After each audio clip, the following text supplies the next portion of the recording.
Did we mess it up? Did we succeed on our first flip?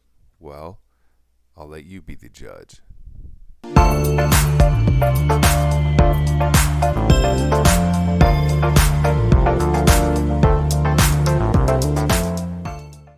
There were some struggles, there were some ups, there were some downs, but I think overall we did pretty good.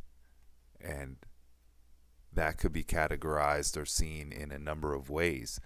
But I think mainly we looked at what the property was going to sell for, and we were right about those. We actually came in a little over. We bought the house at $105,000 and knew the comps were going for 160, 170. We didn't guess and estimate that the house was going to go for more than that, but we were safe in that. And it is currently under contract at $180,000. The terms and kind of financing that we did on this one, we got a private lender who wanted to be a part of it, and he was a contractor. So he funded the project, and he was responsible for all of the funding. And I was responsible for getting the property, reading the market, timeline, scope, and he was going to do all the construction because he's a contractor, and he was going to do the financing because my company is a new company and I don't look as good on paper yet because I don't have 2 years of tax returns yet, and hard money is not the best situation when we have a lot of costs for telecom, and we can't really pay those huge down payments and then those monthly fees.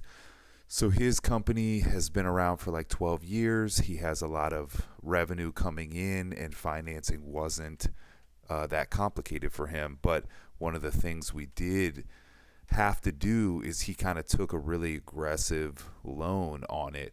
And so I was kind of like, okay, well, that's all you. So it was his situation to do the financing, and he kind of wanted to manage the construction of it. But he's more of like a builder and like a doer, you know what I mean? And I'm more of like a project manager. So there were definitely some ups and downs in that for us both being in construction and like who was going to take the lead on certain things. But I'll get into that at the end of it in like the pros and cons of the whole situation. So before pictures, we have here. So this is one thing that I always do. And from the telecom side of things, I always really do an in-depth pre-construction site walk and get like what we're doing on it, get pictures with everything. This is something that I always do. And so we have, the furnace, the AC, some of the appliances, wall colors, 2 max. That was just something that the contractors wanted to only do. Trim color cabinets, some of the subfloor fixing, flooring throughout the house, some of the costs of that, and what the total square footage of flooring is to 200 over. It was 1,000 square foot house. So this was just something that we found. We liked the color of it. It was relatively cheap. And then I have my notes: electricals, outlets, dimmers, and lighting.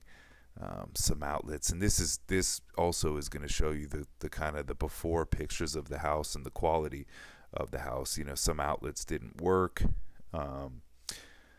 GFI here by the sink, or a GFI here in the corner, and then GFI over on this as well, and a new outlet and a dimmer actually. And then some dimmers around the house and moving this chandelier. But you can see kind of the quality of the house when we got to it also. And just some some lights that are just like in the middle, or not even in the middle of the room, totally off. And actually this switch was in the hallway and the light is in the room in the corner. So weird things there. Just some of these old fans, and you can see the the subfloor here, and kind of what it looked like when we got to it. But nice, still these nice kind of, entryways and framing and stuff. This old, really big. So I knew it, kind of had the potential. That's the front. We were going to make these little front flower box kind of holder to just kind of update that. I did want to really go heavy on the front, changing some of these in this corner here of the roof, changing some of the textures and the layouts and stuff.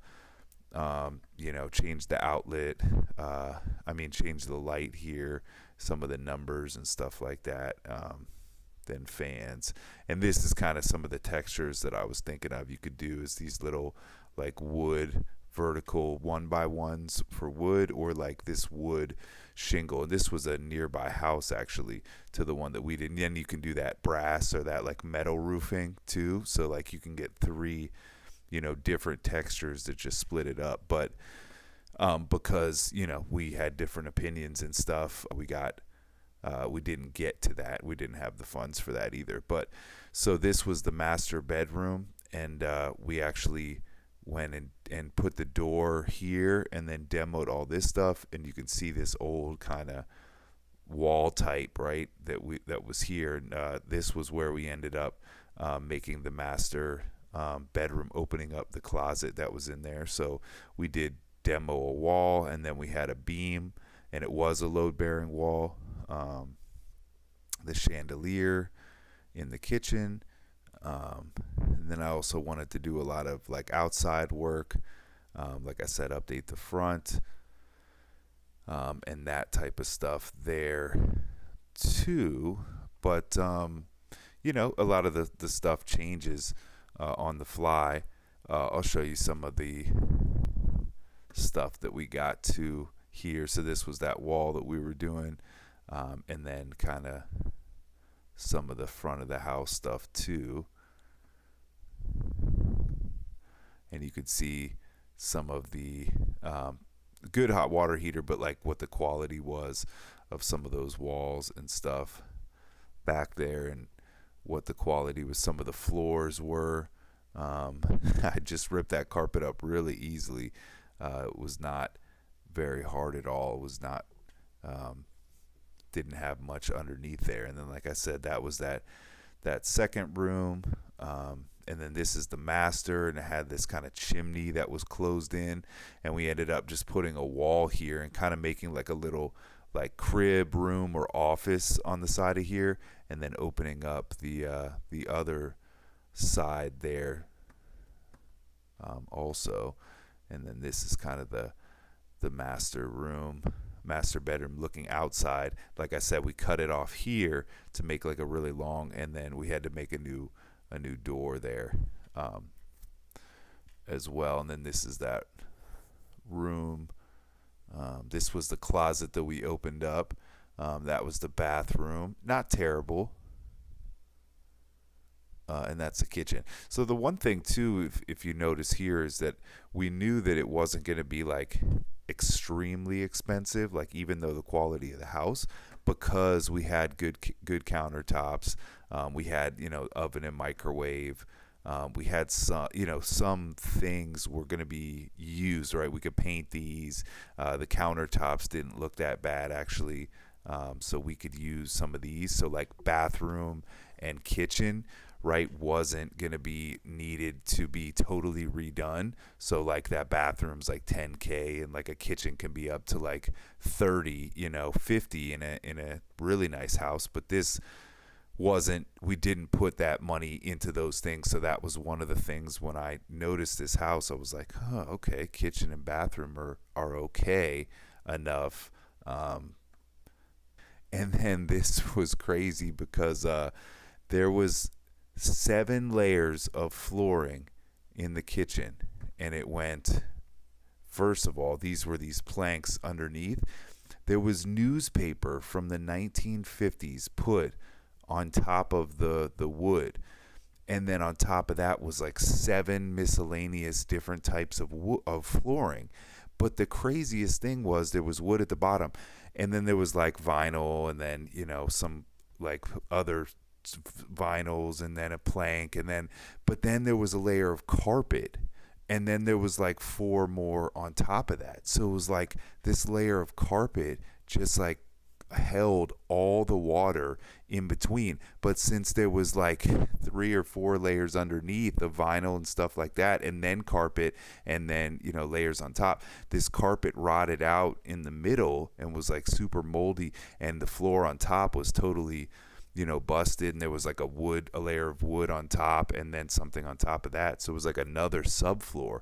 But if the carpet was like down or next to the top, it would have like totally ruined it. But it was in the middle, so it just held all this water, and just it was covered by vinyl on both sides. So this subfloor, which was like deck boards, which was like plank boards that go across, was totally fine.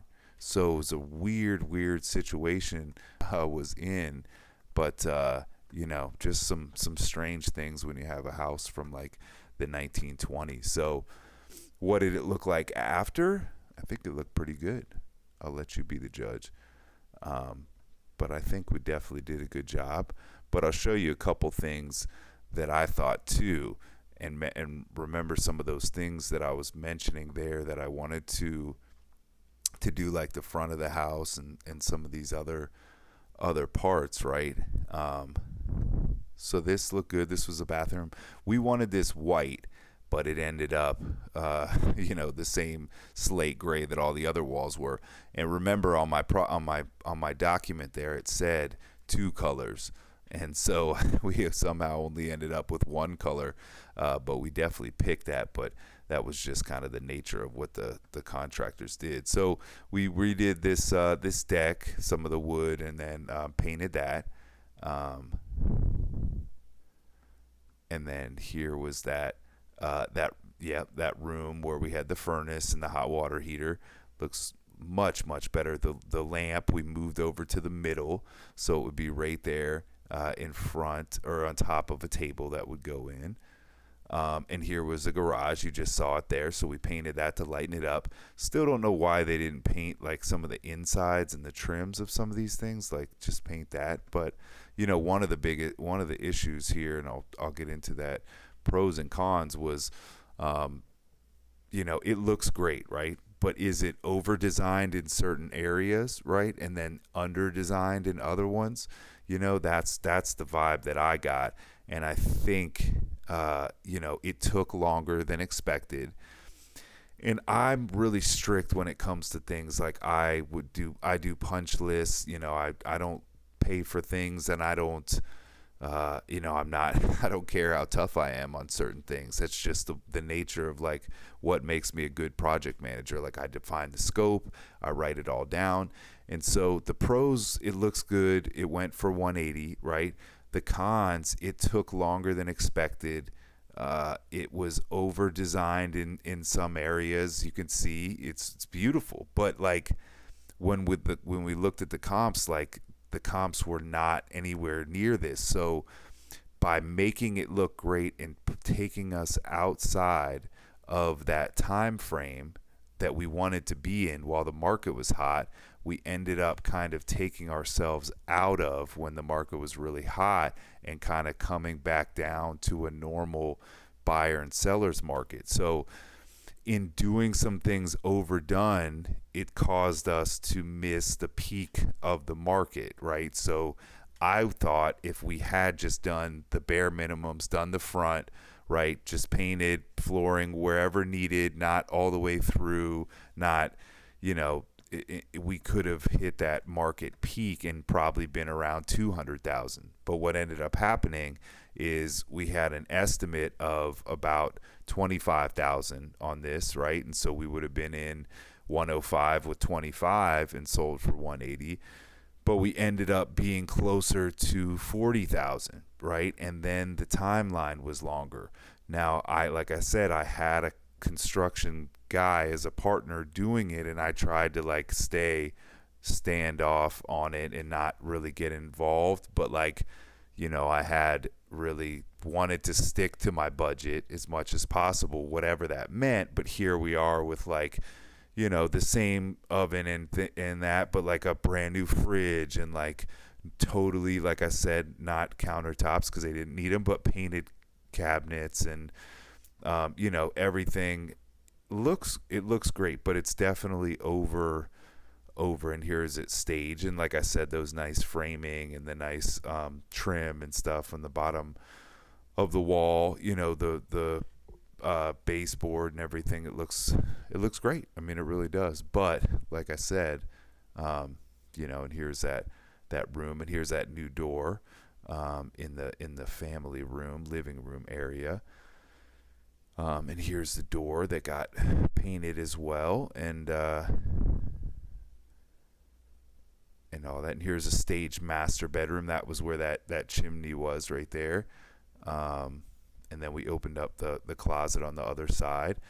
And then here's the outside of the house. So, beautiful, definitely, but was it what was needed? You know what I mean?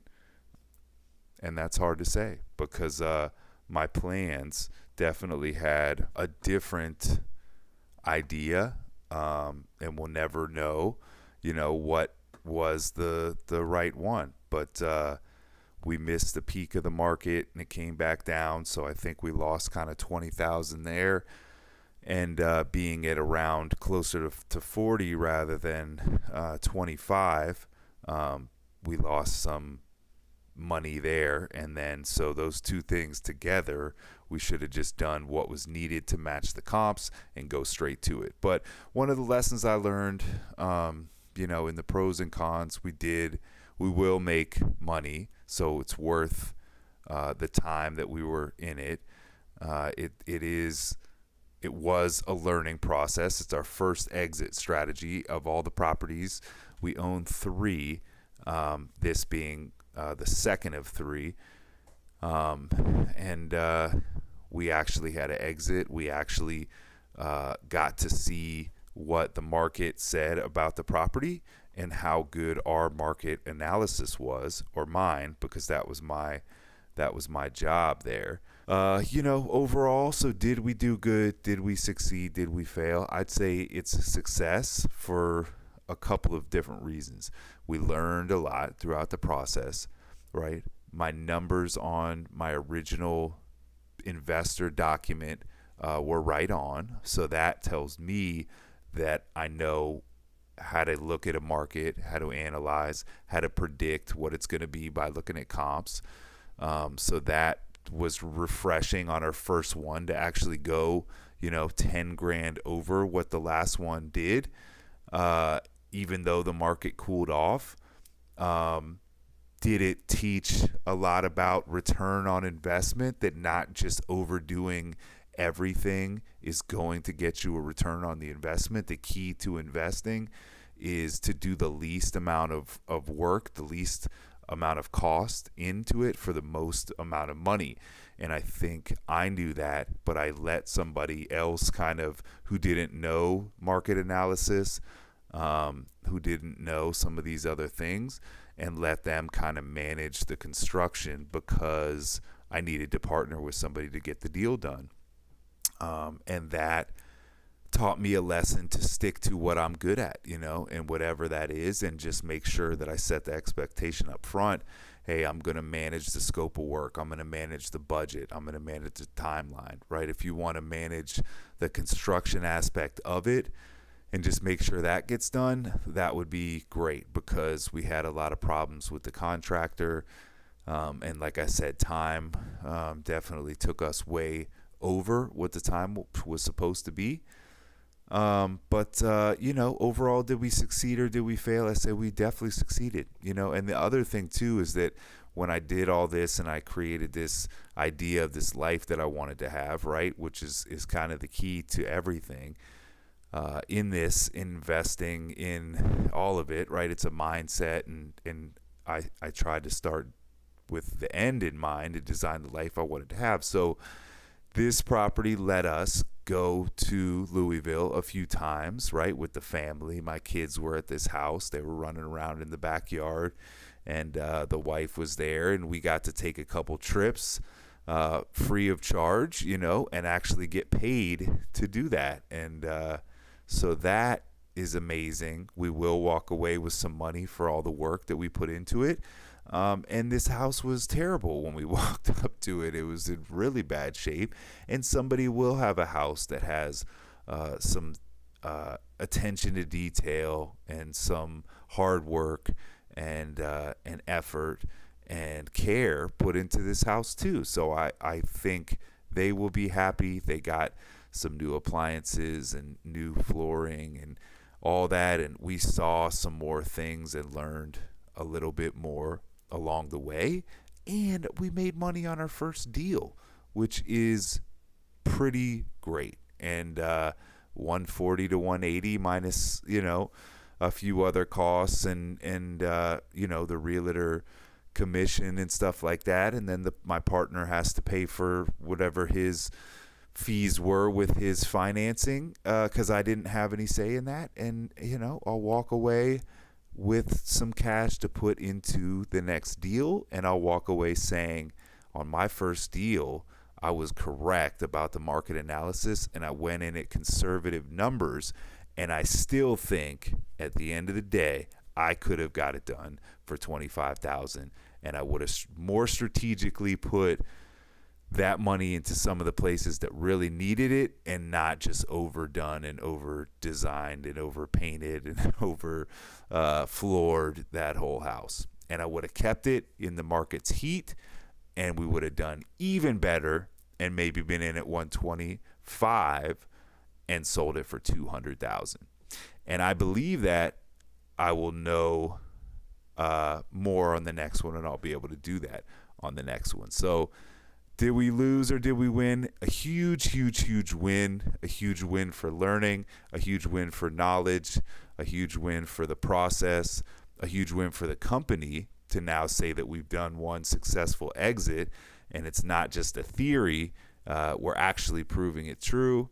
A huge win for working with a partner and not becoming or losing a friendship along the way, and a huge win for making some money to put into the next property, because we're doing about now 2 to 4 properties under contract a month. So it's 10x after this particular project. And if you want to get involved, if you want to invest with us, it's going to be a great time and a great couple of years to buy. And we'll put some links down in of our website, how to get in touch with us, and how to invest with us. And we'll see you guys on the next one.